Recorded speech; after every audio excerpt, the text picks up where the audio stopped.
வணக்கம். பாகிஸ்தான் தலைநகர் இஸ்லாமாபாத்தில் நிகழ்ந்த பயங்கர குண்டுவெடிப்பு சம்பவம் உலக நாடுகளை அதிர்ச்சியில் ஆழ்த்தியுள்ளது. மசூதி ஒன்றில் நடந்த இந்த வெடிவிபத்தில் பலர் உயிரிழந்துள்ளனர். பிப்ரவரி 6, 2026 அன்று இஸ்லாமாபாத்தின் தென்கிழக்கு புறநகர் பகுதியான தர்லாய் காலனில் உள்ள கதீஜா துல் குப்ரா மசூதியில் இந்த கோர சம்பவம் நிகழ்ந்தது. வெள்ளிக்கிழமை தொழுகையின் போது மக்கள் திரளாக கூடியிருந்த நேரத்தில் இந்த தற்கொலைப்படை தாக்குதல் நடத்தப்பட்டுள்ளது. மசூதிக்குள் மக்கள் பிரார்த்தனையில் இருந்தபோது குண்டு வெடித்தது.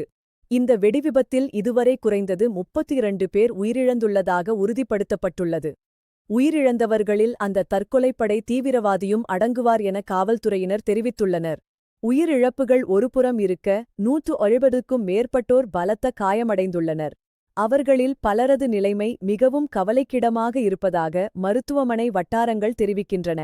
காயமடைந்தவர்கள் உடனடியாக இஸ்லாமாபாத்தில் உள்ள முக்கிய மருத்துவமனைகளில் அனுமதிக்கப்பட்டனர். அங்கு கூடுதல் மருத்துவர்கள் வரவழைக்கப்பட்டு தீவிர சிகிச்சை அளிக்கப்பட்டு வருகிறது. தாக்குதல் நடந்த பகுதியை பாதுகாப்பு படையினர் உடனடியாக தங்கள் கட்டுப்பாட்டுக்குள் கொண்டு வந்தனர்.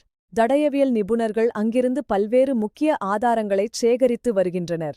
இந்த சக்தி வாய்ந்த வெடிவிபத்தால் மசூதியின் ஒரு பகுதி இடிந்து விழுந்தது. ஜன்னல் கண்ணாடிகள் மற்றும் சுவர்கள் பலத்த சேதமடைந்தன.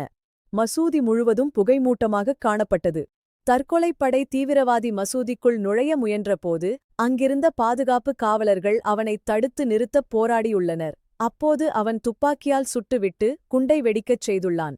அங்கு இருந்த மக்கள் அலறியடித்துக் கொண்டு ஓடியுள்ளனர். அந்த இடமே ஒரு போர்க்களம் போல காட்சியளித்ததாக உயிர் தப்பியவர்கள் வேதனையுடன் தெரிவிக்கின்றனர்.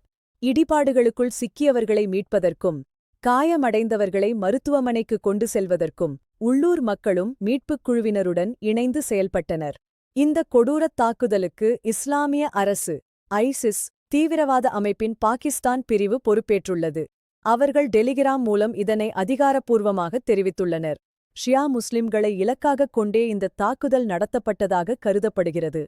பாகிஸ்தானில் இதுபோன்ற பிரிவினைவாத வன்முறைகள் மீண்டும் தலைதூக்கியிருப்பது கவலையை ஏற்படுத்தியுள்ளது. தாக்குதலைத் தொடர்ந்து இஸ்லாமாபாத் மற்றும் பிற முக்கிய நகரங்களில் உச்சக்கட்ட பாதுகாப்பு எச்சரிக்கை விடுக்கப்பட்டுள்ளது. கூடுதல் படைகள் முக்கிய இடங்களில் குவிக்கப்பட்டுள்ளன. பிரதமர் ஷெபாஸ் ஷெரீப் மற்றும் ஜனாதிபதி ஆசிப் அலி சர்தாரி ஆகியோர் இந்த தாக்குதலுக்கு கடும் கண்டனம் தெரிவித்துள்ளனர். குற்றவாளிகள் யாரும் தப்பிக்க முடியாது என அவர்கள் எச்சரித்துள்ளனர். உள்துறை அமைச்சர் மொஹ்சின் நக்வி இந்த தாக்குதல் தொடர்பாக 4 சந்தேக நபர்கள் இதுவரை கைது செய்யப்பட்டுள்ளதாகவும் விசாரணை தீவிரமாக நடந்து வருவதாகவும் கூறியுள்ளார். இந்த தாக்குதல் திட்டமிடப்பட்ட விதம் மற்றும் இதற்கு பின்னால் உள்ள சதித்திட்டங்கள் குறித்து பல்வேறு கோணங்களில் புலனாய்வுத் துறையினர் விசாரித்து வருகின்றனர்.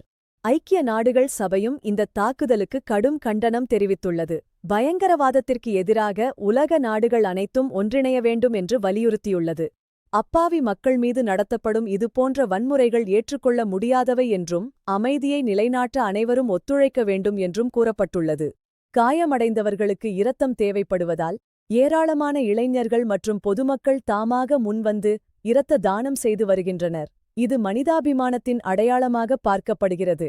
நகரம் முழுவதும் சிசிடிவி கண்காணிப்பு மற்றும் தீவிர வாகன சோதனைகள் மேற்கொள்ளப்பட்டு வருகின்றன. வழிபாட்டுத் தலங்களில் கூடுதல் பாதுகாப்பு ஏற்பாடுகள் செய்யப்பட்டுள்ளன. உயிரிழந்தவர்களின் குடும்பங்களுக்கு நாடு முழுவதும் இருந்து இரங்கல்கள் குவிந்து வருகின்றன. அவர்களின் தீராத துயரத்தில் ஒட்டுமொத்த பாகிஸ்தானும் பங்கேற்கிறது. பயங்கரவாதத்தின் பிடியில் சிக்கியுள்ள பாகிஸ்தான் அதிலிருந்து மீளப் போராடி வருகிறது. இந்த துயரமான செய்தியுடன் இன்றைய செய்தி அறிக்கை நிறைவடைகிறது. நன்றி.